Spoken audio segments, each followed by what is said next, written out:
Thank you all for coming. I just got to say, if somebody told me when I was a medical student that someday I'd be up here giving cardiology grand rounds at the Texas Heart Institute, I wouldn't have believed it. So this is a great, great honor for me, and thank you all for coming. I'm going to talk about a very Houston-centric, is it sharing? Yeah, it's not advancing though. Gotcha.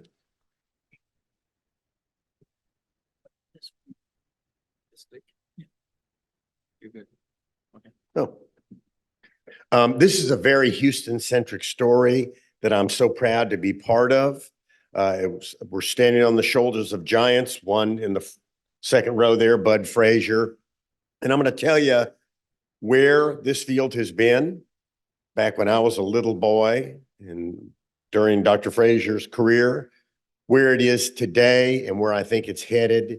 And I feel very honored to be able to represent the work of 50 super brilliant people because this really has been just a grail quest. Everybody in here, does anybody not know that heart disease is a bad thing? I see you all eating your meatballs and buttering your toast. And why don't we just transplant them all because of dramatic limitations in transplant organs? And you could justify that maybe 150, 160,000 Americans every year that could benefit from a transplant. Last year was the busiest heart transplant year we ever had. 4,169 transplants in the United States because the opioid crisis was tragically making more donors. We're using hepatitis C donors now. There's great evidence for that. The transplant boxes, the difference in UNOS allocation, so more organs can get to the patients that need them. And then donation after cardiac death, something that I was really pessimistic about, but they did 370 of them last year. Anyway, there's still a huge delta between the number of hearts that are available and the 150 or 160,000 patients that are going to die every year of biventricular failure. That's not a new idea. How many of you know who this guy is? Michael DeBakey. I was Michael DeBakey's last chief resident. What a sweet man. What? What? I don't get the joke. Anyway, Dr. DeBakey paid Cleveland Clinic the highest compliment and stole Domingo Leota from them. He was an Argentinian, a brilliant guy that had been working on the artificial heart. DeBakey lured him to Houston to work on the device. And they had done exactly 7 calves, and the longest calf lived 12 hours. And Domingo Leota was a very aggressive, very hyper-assertive individual. He was a little despondent because he wanted to try it on a patient. And Dr. DeBakey, being the consummate scientist and very disciplined, said they needed more time. So and to get more animal experience, Dr. Leota talked to then Dr. DeBakey's protege and partner, Denton Cooley. And Dr. Cooley said, well, you know, I've been doing cases over at the Texas Heart Institute across the way, which he'd founded in 1962. He said, why don't you bring a system over there and we'll look at it. Dr. Cooley implanted it in 0 patients. He did talk to his friend Jerry Wada, who changed the heart valves out, so it became the Leota Cooley heart. And then while Dr. DeBakey was out of town in Washington, D.C., getting additional funding from the National Heart, Lung, and Blood for artificial heart research, Dr. Cooley famously implanted it in a patient. This is a 46-year-old Haskell Carp, bad ischemic cardiomyopathy. He cut away half his heart and replaced it with Dacron, but he recognized preoperatively that the heart was so extensively involved, he probably wouldn't be able to come off the heart-lung machine. He consented the Carps to have this artificial heart implanted if they couldn't make it out of the OR, and they agreed. And here he is on the first postoperative day, extubated. You see this Zamboni-sized machine at bedside. That's the compressor and computer with a lowercase c that provided bursts of pressurized air to actuate the device. Haskell Carp stayed alive on the device with good blood pressure, good flow through his body for 64 hours, but the valves, maybe it was the water valves, were hemolyzing badly. His kidneys were failing. He was put on dialysis, and they did an urgent transplant after 64 hours, and he tragically died 32 hours later of infection, actually. This was long before we had functional immunosuppression. This is April 1969. I was 8 years old. My mom cut out the article from the Houston Post and Houston Chronicles on the front page of both of those. We used to have two newspapers, and put it by my cereal bowl. I took it to school. I actually presented it to my class at 8 years old. I was already emerging as a domain KOL in artificial hearts, but it was something that resonated through my life. I made all the science projects I did in elementary school and junior high were about LVADs. Valentines I made had pictures of artificial hearts on them. It was really sort of possessed by it. Well, Dr. DeBakey was very congratulatory to Dr. Cooley and said, "Nice job." Now, he actually fired Dr. Cooley, fired everybody in the lab. And Bud says that Dr. Cooley told him he did this so he would get fired, so he could get out from under the dean and not have to tithe half of his money to Baylor College of Medicine. But for the next 40 years, they didn't speak. They were in hospitals that were separated by a parking lot, and they became the two busiest heart surgeons in the world. In fact, through the 1980s, their combined programs did more heart surgery than was done in all of Europe, and they didn't speak. That device that I just showed you dissuaded Dr. DeBakey. He said, "I don't think we're ever going to get a practical artificial heart anytime soon." And he started focusing his efforts on left ventricular assist devices.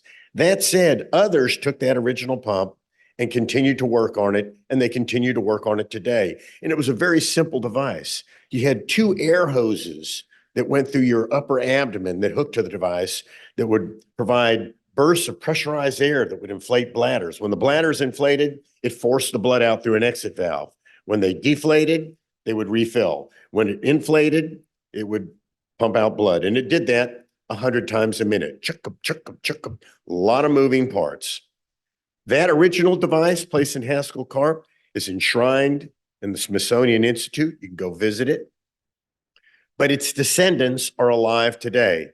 This became the famous Jarvik 7. Remember Barney Clark and Rob Jarvik? It was then re-engineered and turned into the Symbion, then the Cardio West. It's now called the Syncardia Temporary Total Artificial Heart. And there have been 2,000 patients, if you look at all these different versions over the last 50 years, 60 years. And some centers are able to achieve 70% one-year survival, which is amazing because all these patients are facing imminent death. But it's a temporary device. Why? Well, you've got air hoses through your body, which is a big liability. And this device with its pistons going up and down 100 times a minute is a big liability. It fails. That's okay. It's outside the body. They can replace that box, and they do every 2 months, even if it hadn't failed yet, because they know that it's not a matter of if, it's just when. The challenge is, though, this. When this fails, you die. It glides like a helicopter. So when you have one of these placed, they immediately start looking for a transplant for you. In fact, the average time you have one of these devices in is about 90 days. Some of the centers with a lot more experience are waiting longer, but not years and years. It has a capricious failure rate at 1 to 2 years. We had a patient that lived over 4 years with the device, had really high PRAs. We couldn't find a transplant for him. Tragically, he died just after 4 years when one of his valves stuck in the shut position. I did his autopsy. Stroke rate, 25% at 6 months, awfully high. Infection rate is very high because of the air hoses. And having this driver that has to replace every 2 months, that makes a lot of noise. Still, it saves lives. It's a valuable tool, but we need better tools. That's what Abiomed of Impella fame spent $250 million trying to develop a more evolved total artificial heart. This one didn't have a driver outside the body. It was self-contained, electric. It used silicone oil going back and forth, a lot of flexible membranes, a lot of moving parts. Bud was very intimately involved with this and did about half the animals here at Texas Heart, 150 of them. Ultimately, it was implanted in 14 patients. Dr. Frazier did 5 of them. 7 of them were at St. Louis University, and then 1 at UCLA and 1 somewhere else. None of the patients lived longer than 17 months. In fact, all but 4 of them were dead by 9 months when their devices failed or they developed a stroke or multi-system organ failure. And the longest survivor at 17 months, when his device was failing, they said, "We'd like to take you back and change out the pump." He said, "No, I'm done." He'd had several strokes and several problems. It was a big device. It used a lot of power. It was challenging for it to maintain balance between the pulmonary and systemic circulation. It had a brilliant mechanism to do that, but it was still challenging. But the biggest problem was the durability. If your heart's beating 100 times a minute, that's 144,000 times every day. It's 52 million times a year. No man-made device can do that.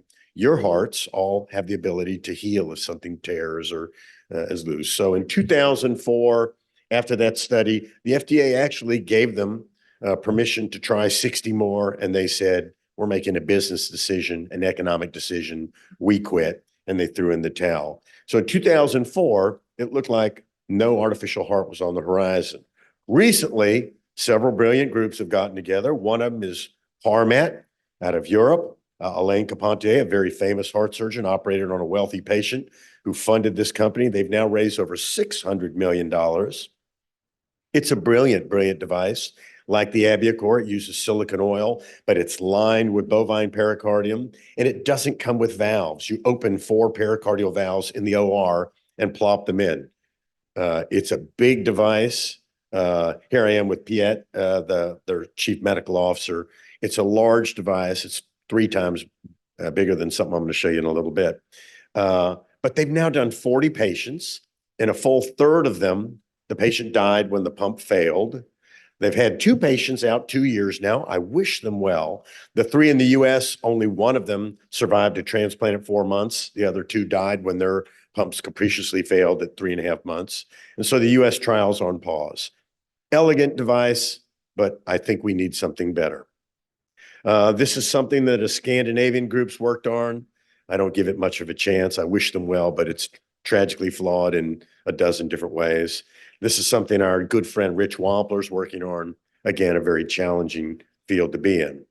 So right now, the future of the permanent, totally implantable artificial heart, from what I've told you, doesn't seem very promising. That said, we have great progress in left ventricular assist devices. And let me tell you, back up a little bit and tell you about that story. You know, the first LVADs were as big around as a Folgers coffee can. They went in the abdomen. Many of you lived through that period. It was a big operation. These were gravely ill patients. Many of them wouldn't survive surgery. But if they did survive the 2 or 3 weeks of rehab, color returned to their face, they could exercise, they could do okay, as long as they got a transplant, because at 18 months, they're again standing on thin ice. This device would break. Again, it was a big device, but it was tragically flawed because of cyclic endurance. It had to do this 100 times a minute, and no man-made device can do that. Still, these patients did so well when they got these pumps. They did a trial comparing to medical therapy, the rematch trial, and it was approved. It showed us that pumps could save lives. They could take someone who's getting ready to die and restore them to health for a while, but we needed a better and more durable pump. And that's what our good friend Rich Wampler was thinking when he was in Egypt doing a missionary trip. He had done a surgery residency, but he decided it wasn't for him. He dropped out, was doing ER medicine. His marriage was struggling, so he was doing a missionary trip. And he saw some Egyptian workers use a shot off, basically an Archimedes screw that when they turned it, pulled water against gravity, and they were using it for irrigation. And Rich Wampler remains one of the most brilliant people I've ever met. He said, if it can move water against gravity, I'll bet you can use it to move blood against pressure. So he came up with this crazy device, the predecessor of the Impella pump, that had a little Archimedes screw right here at the back of this long tube. Now, there were no motors small enough or powerful enough to turn this as fast as it needed to turn to pull blood out of the, to pull blood out of the aortic valve, across the aortic valve. This was 1986. There are now. We put them in the Impellas, right? But so Rich came up with the brilliant, albeit crazy idea of putting the motor outside the body and having a spinning cable threaded up the femoral artery, up the abdominal and descending thoracic aortas, and threading this tube across the aortic valve. It was a temporary device, like all catheter pumps are today, and it was totally crazy. Nobody had ever seen anything like it. And he took it to Bud Frazier.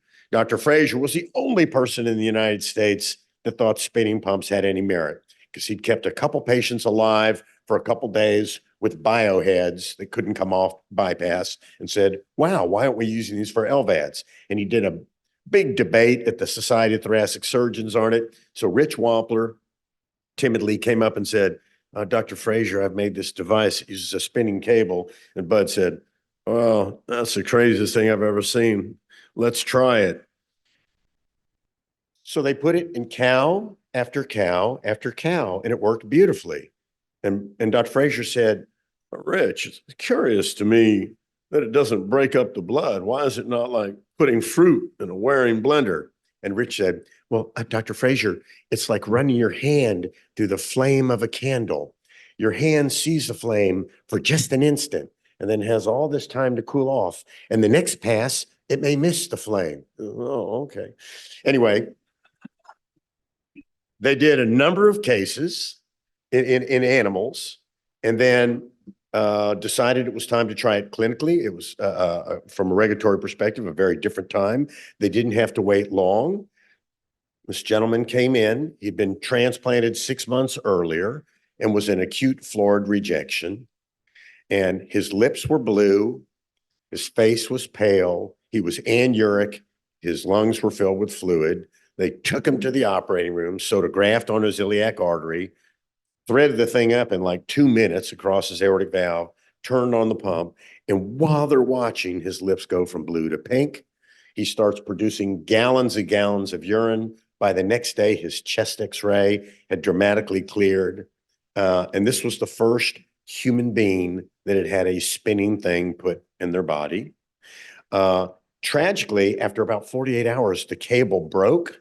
But by then, they'd started OKT3, a new anti-rejection medicine, and his heart took over. He was able to be discharged 10 days later and lived another decade. Just a monumental achievement. They had a big press conference to describe this. And like this, a big crowd, all the newspapers and news outlets from Houston and some national ones were there. And Bud presented the results, and everybody was very congratulatory. Press person in the back said, Dr. Frazier, why doesn't the spinning rotor break up the blood? Oh, and Dr. Frazier said, well, that's a very good question. It spins 2,700 times a minute. You see, it's like running your hand to the flame of a candle. Bud's over there going, after the conference, everybody very congratulatory. Rich Wampler came up and said, very nice job, Dr. Frazier. And he goes, oh, thanks, Rich. Couldn't have done it without you. It was a bit of a shoestring catch. And he goes, one correction. Yes, you said it spins at 2,700 times a minute. He goes, yes. He goes, it's actually 27,000 times a minute. And Bud apparently said, well, I guess it's a good thing I didn't know that. I never would have tried it.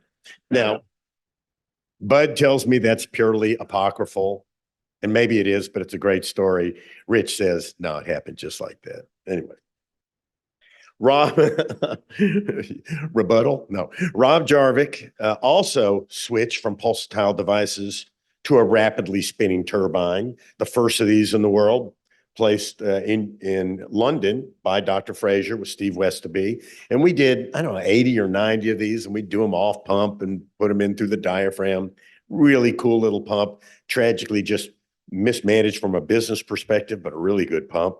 And here's the first really commercially successful one. This is the HeartMate 2 that a lot of you have experience with.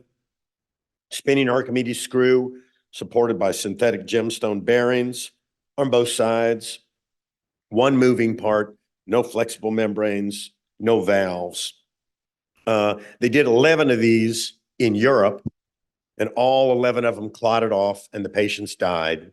And Dr. Frazier said, well, you have to take the sintered titanium off of this and this. They'd made them rough so that it would accumulate platelets. It's okay to have rough surfaces, but they got to be away from the moving parts. They made Dr. Frazier 3 that had smooth titanium. We put 2 of them in a cow. The third one we put in a 17-year-old boy, Everardo Flores, the first successful continuous flow LVAD in the United States. And Dr. Frazier did that in November 2003, 2 months after I came back down from Boston and rejoined him at the Texas Heart Institute. So this 60,000 of these pumps were implanted over the next decade. It's now been replaced by better technology, but you can see how much smaller it is than the big pulsatile device I showed you.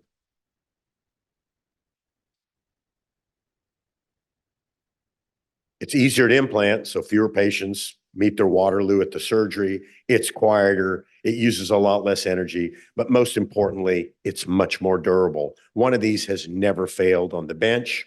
There's now a patient out in San Diego who's had one for 19 years, and 1,000 of them have had one in for 10 to 12 years. So as amazing as that is, it's triggered a flood of new pumps, and it's now obsolete because there are better pumps. In fact, most of the pumps in this picture are now obsolete. That said, based on that, Bud said, Billy, why don't you help me come up with a way to make a continuous flow artificial heart to leverage these pumps? And here are the pumps that are obsolete. All the ones in gray are gone. The only one, EVAHeart, is in trial. That one on the bottom is the HeartMate 3. No bearings, magnetically levitated, an amazing pump, but there are many other amazing pumps coming down the pike. These are all new pumps that show great promise. The Corvion, made in Webster, Texas, CH Biomedical, Core Heart 6, both from China. China's playing a huge role in this. So anyway, the wave of LVADs is coming, and maybe LVADs will start being placed more frequently when we can get rid of some of the complications. Well, to pursue Dr. Frazier's notion that a continuous flow artificial heart would be helpful, Bud was able to get Rob Jarvik to give us 2 of these turbines. These turbines were $75,000 or $80,000 each. Rob generously gave them to us. We took a cow and cut out its heart completely, put one of the turbines in the left atrium and one in the right atrium, and connected them end to end to the aorta and the pulmonary artery. There's a cine showing blood going through the right pump and out the PA, coming back to the left pump and going out the aorta. This animal's heart has only 2 moving parts, no heartbeat, no pulse, no EKG, and you can see the animal's not overly concerned by this. In fact, this animal went 21 days and died when it stood up rapidly in its stanchion and knocked off the controller and unplugged his right heart. You can see the 2 flow probe monitors and 2 controllers, complex system, but because it works so well, it gave us an idea that we should do further study. Now, Rob Jarvik wasn't going to give us an endless supply of Jarvik pumps. We used those same 2. We washed them off and did a couple cases with them, but they got pretty gross. But Micromed was here in Houston, a company that Dr. DeBakey had started. In fact, it was really interesting. Rob Jarvik applied for a grant to make his continuous spinning pump, and Dr. DeBakey was the reviewer, and he turned it down, said it had no scientific merit, and then turned around and started his own company with rapidly spinning pumps. I admired DeBakey greatly, but he did some crazy stuff like we all do. Now, this pump was not well suited for popping into the atrium because of its form factor. So I went to medical device prototyping headquarters. I got drywall tape and bath and tile caulk. I went to the fabric store, the same kind of place that Dr. DeBakey went to when he invented the Dacron prosthetic, the Dacron graft, and took these little pieces of Dacron and cut them out with a form and sewed them into a cone, and then built them up with layers of drywall tape and fiberglass like a piñata, and made these structures that were flexible enough that they could accommodate the anatomy. We could trim them in the operating room and they wouldn't fray. The needle holes didn't tear or bleed because they went through a lot of silicone and mesh. And on the inside was a beautiful sheet of Dacron polyester, the thing that Dr. DeBakey had taught us you could put in the bloodstream. And with this, went to the operating room, went on cardiopulmonary bypass, cut out the heart of a cow, sewed one of these to the right atrial remnant and put a turbine on it, sewed another one to the left atrial remnant, crossed the two pumps. So the right went to the PA and the left went to the aorta. There's that animal 7 weeks later, eating molasses off of Bud and Denton Cooley's hands, walking on a treadmill. And we did this over and over and over again. And we said, we don't know what the total artificial heart's going to look like, but it's going to be something like this. You can see how much smaller our device was than the BiVACOR. Only 2 moving parts instead of 180, no flexible membranes, no valves. We did this with a number of different pumps. Here's an animal with a twin HeartMate 3. In fact, here's a summary. 45 of them with micromeds because they were so easy to come by. We did them with Jarvix, with Heartwares, with HeartMate 2s and HeartMate 3s. We cut the whole heart out. We put pressure lines in so we could tell what was going on. We put flow probes. These were only 30 of them went longer than a week. It's a very difficult prep with these animals, but 8 of them were able to walk on treadmills and 3 of them went the whole 90 days. And these animals would put on a lot of weight in 90 days. So it was challenging to take care of them in a lab that's underneath a hospital. Still, we had some challenges, mainly 2 computers, and the right side was very susceptible to thrombus. If you had any venous clot, it would take out the right pump. And that was the end of the experiment in about 1/3 of them. Still, they would grow. We didn't have to spend a lot of time adjusting the speed. Bud Frazier realized that rapidly spinning pumps, when you present them more volume, they pump faster. So they had a sort of an autonomous nature to them, almost like a Starling curve. We had a lot of infections. These animals have drive lines and they're sleeping in stanchions that they also go to the bathroom in. But still, here's a pump with some thrombus in it in the right. That was you can see we had to do an autopsy and necropsy shortly after. But it was so much smaller than anything that existed before. It used less power. It was going to last much longer because we'd seen how these rapidly spinning pumps worked. And perhaps it was worth trying this in a gravely ill patient. Well, Dr. Frazier and I both realized if we sewed drywall tape and bath and tile caulk into a patient, we would both go to prison, and that would have an adverse impact on our career trajectory. But there were things on the shelves in the hospital that were approved for implantation. Instead of drywall tape, hernia mesh. Now, instead of $25, instead of $5.99 for a 25-foot roll, it was $2,000 a sheet. Similarly, the cardiovascular patches from Bard were about $1,000 each, and medical silicone. But with those things and 2 HeartMate 2s, which had recently been approved by the FDA, we made the world's first continuous flow total artificial heart. Everything in that picture is approved for implantation in humans, except maybe this band tie, and perhaps not in that exact configuration. We did 2 animals with that exact device, and then the 3rd one went into a gravely ill patient, Craig Lewis, 52-year-old with systemic amyloidosis. He had arrested multiple times. He was being kept alive with a tandem device. He was on dialysis. His liver enzymes were through the roof, but he was an engineer, and his wife said this is something he'd be interested in trying. And he was a little responsive, and we explained it, and we got enough of a thumbs up that we said, okay. And here's his chest x-ray on post-op day 1. And here he is the next day, extubated. He'd been trached. You can see how icteric he is. He's anuric, but it provided great hemodynamics for the next 5 weeks. Tragically, throughout that period, his liver enzymes continued to rise. He got so he couldn't maintain wakefulness. And on top of that, he coughed up some blood. We had to reintubate him. We bronched him and found out he had amyloid in his lungs. We had several family meetings, and the family asked that we discontinue care, which is tragic. Very brave man, and his hemodynamics were just pristine. We got some great publications out of it. Dr. Frazier and I got to do a TED Talk in New York City. We got a lot of lay press attention. It's cool to see something in National Geographic that I made in my garage. And the most impactful thing personally was when I was a little boy, I used to read Popular Science. It was the first subscription that I ever had, and I would wait for it to arrive, and I loved it. And being on the cover of Popular Science for me, it was like, all right, go home, wait for a happy death. What else is there? Great picture of Bud and I standing there holding a device, looking cool in the magazine. But the most important thing that came out of all that was we met this young man, this incredible young man, 34 years old, had just finished his PhD designing what he thought was the world's first continuous flow total artificial heart. His father suffered from heart failure and died of heart failure halfway through his graduate studies, which just caused him to redouble his efforts.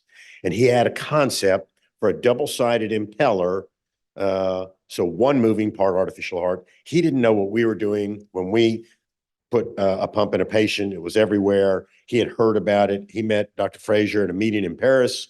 He said, oh, you ought to come down to Houston and show this to Billy. I had a 30-minute block on my schedule because a lot of people come show us a lot of crazy stuff. 6 hours into that 30 minutes, I was scheming about how we were going to bring the whole team to Houston. They were all spread out. They were in Brazil. They were in Aachen, Germany. They were in Australia, where he's from. He's from Brisbane. He said, for $2.5 million, we could bring everybody here for a year and a half and make this thing. We knocked on exactly one door, Mattress Mac. A week later, he wrote us a check for $2.5 million. He resents it now. Is a good guy and a very charitable and philanthropic guy, and has funded us additionally beyond that.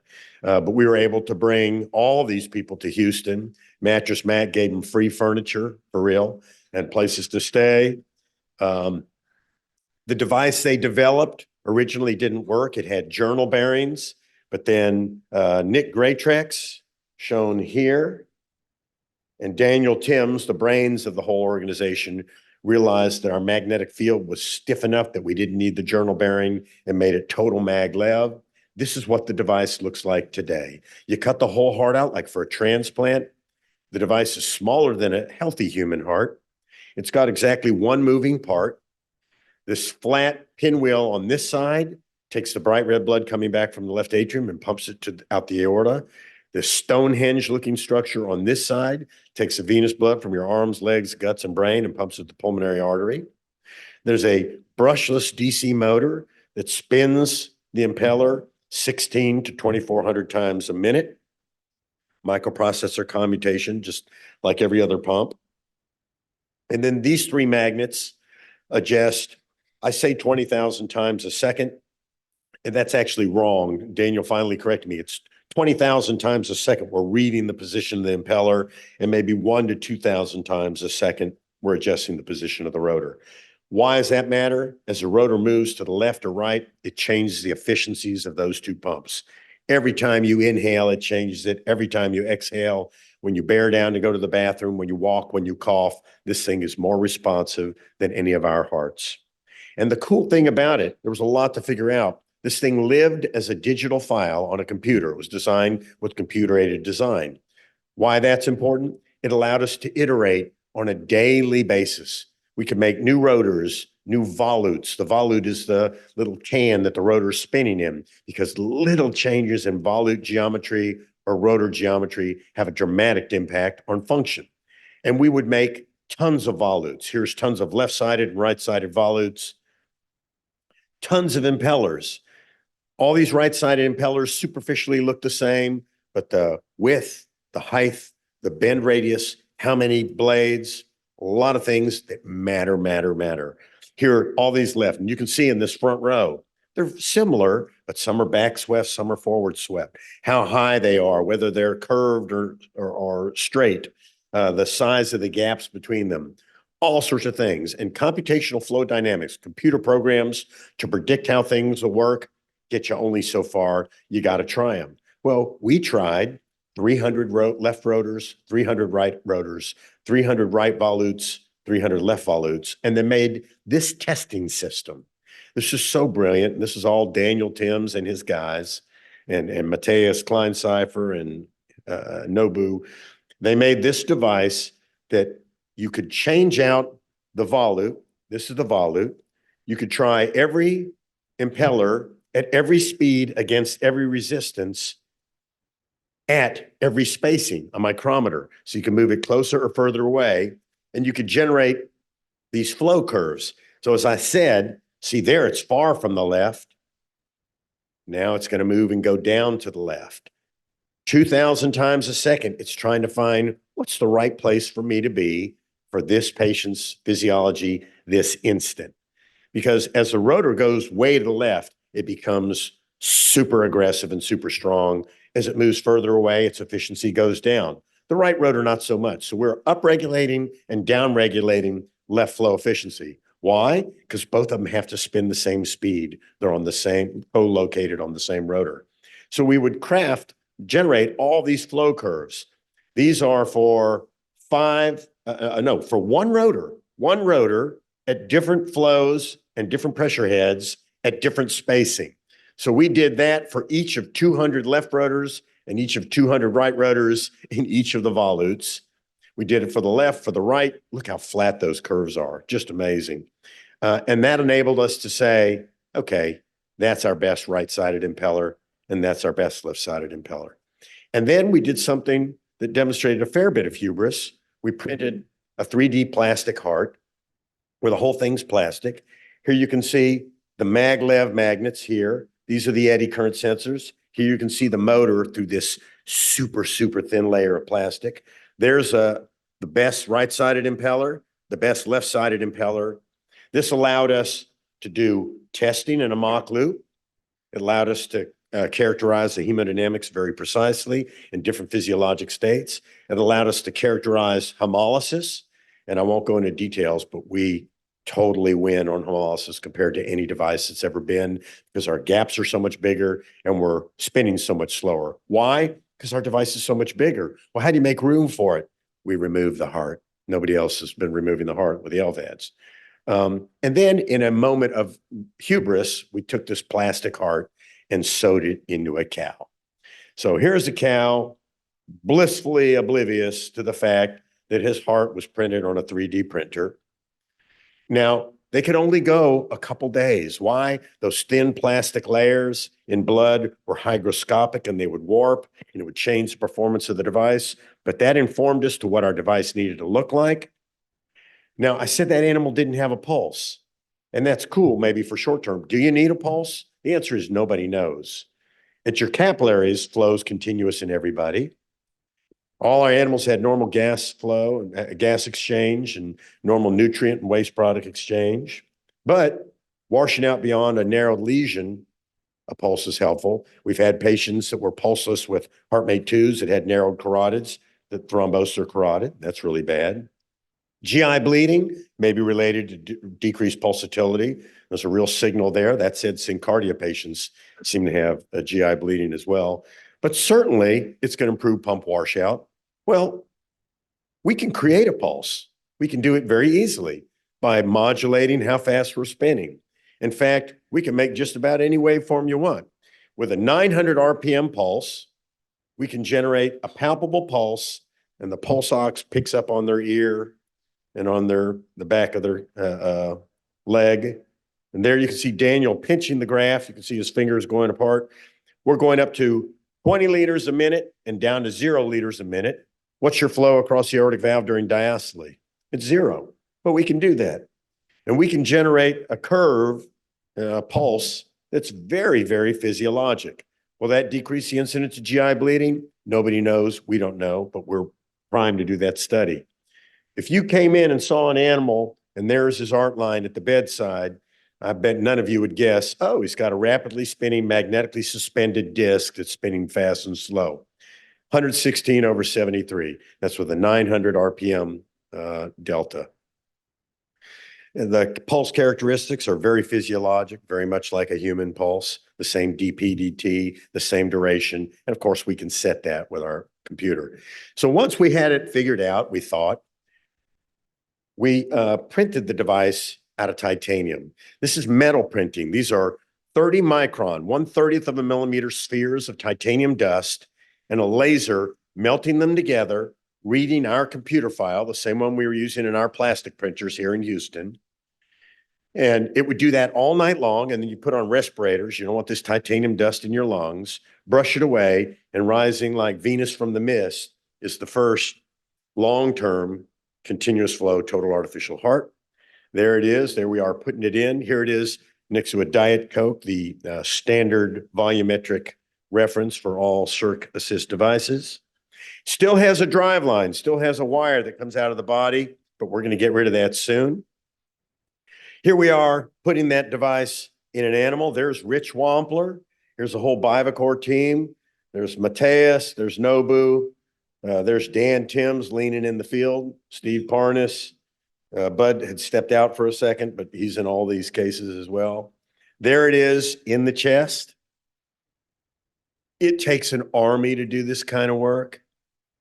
And this is our army.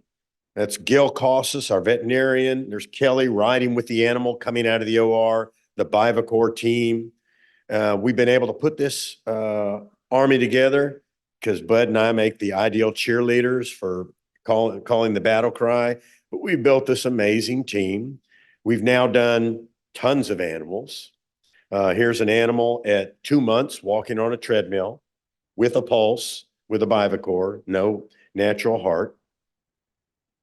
This is one of my favorites. This one went 3 months. He put on 80 pounds of lean skeletal muscle with this device in his chest instead of a pump and instead of his native heart.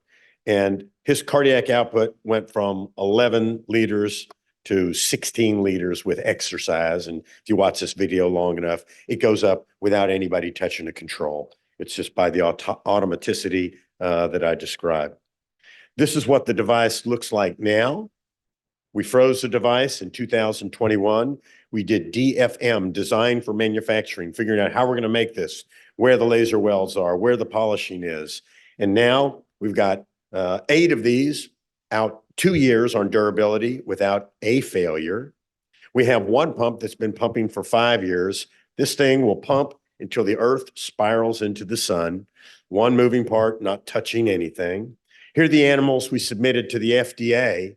These last 5 that we submitted, no heparin, no Coumadin, no aspirin. They all made 30 days. The FDA, we submitted that late in 2022. They pushed back on some stuff. We went back and forth. We did a few more animals. We've had very favorable interactions with them.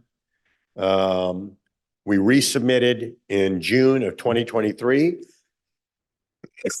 I left Johnson & Johnson in March of 2023, joined BiVACOR full-time.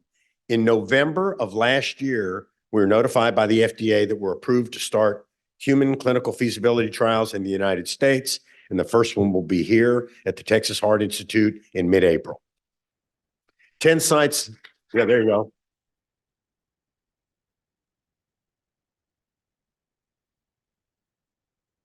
We've got 10 sites, and we could have picked any sites in the country. We are the bells of the ball. Everybody wants to be part of this. So now it's Texas Heart, Banner, and Christ each have the most, the 2 most, what's the word I'm looking for? They've done the most artificial hearts of anybody in the world. Duke, Cleveland Clinic, NYU Langone, Columbia Presbyterian, University of Chicago. So all these places have been down here and done animals and cadavers with us. We visited their sites and trained like 70 to 100 people at each site, perfusionists, anesthesiologists, critical care. The traction on this is palpable. And so now we've got our insurance, our indemnity, our clinical trial agreements almost done, making great progress here, and we will finish. We have 3 clinical pumps ready and another 6 that are almost ready. We're going to start our Series C fundraising activities. You may have seen we just got a big grant from Australia, and we just got another NIH grant, and we've raised $46 million in venture capital. So all in, probably like $90 million. First implants probably in April. Reynolds has started saying, we got a perfect patient, man. Can we do it today? And Soon, Dr. Delgado. In summary, I don't know.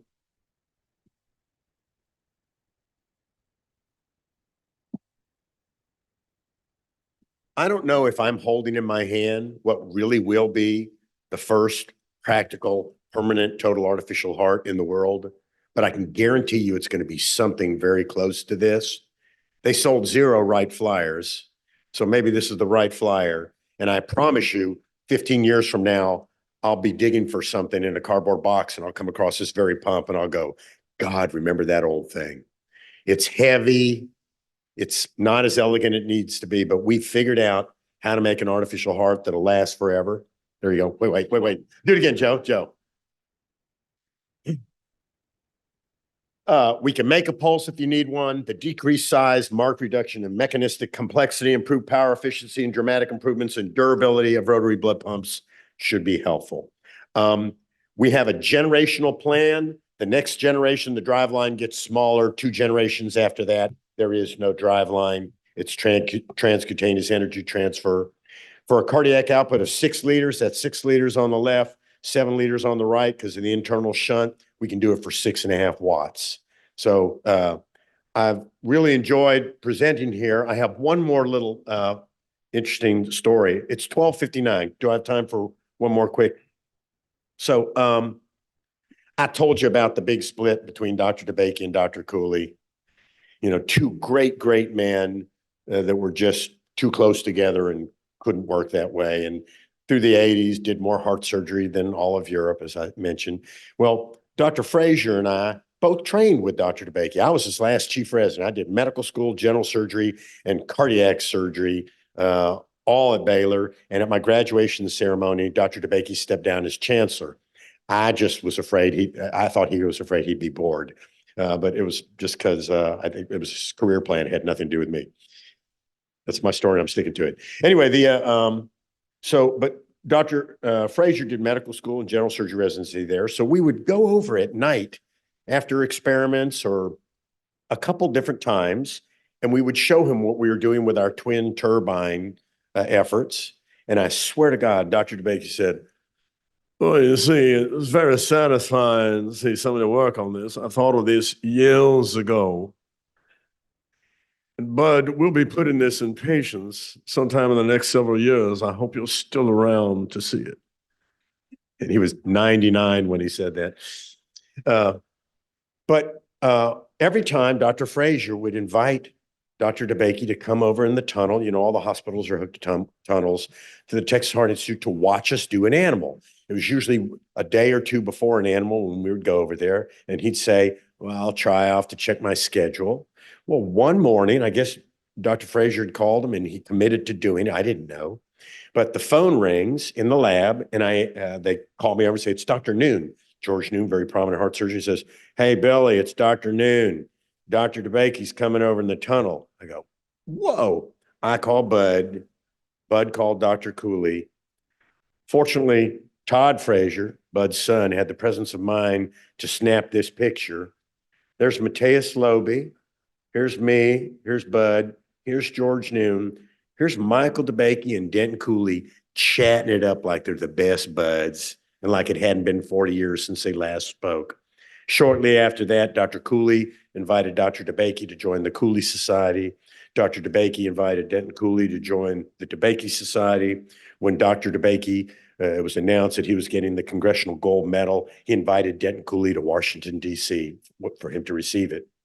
So I think devices like this not only have the potential to cure all the woes of heart failure, but can mend severely fractured relationships. Thank you for your attention.